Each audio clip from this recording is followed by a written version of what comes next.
Hi! Today I would like to introduce you in detail to the function of the Media tab in the Rating Captain app.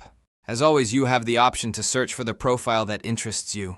After entering the name of the profile, below you will see all the media that have been published on it. What's more, you have the option to remove them from your profile at any time if they are no longer needed. In addition, there's an easy way to sort media by a specific type or category for quick organization. You can also easily add new media such as logos, videos, or cover to enhance your profile. You can also use the collective add feature, which is called Add Multiple.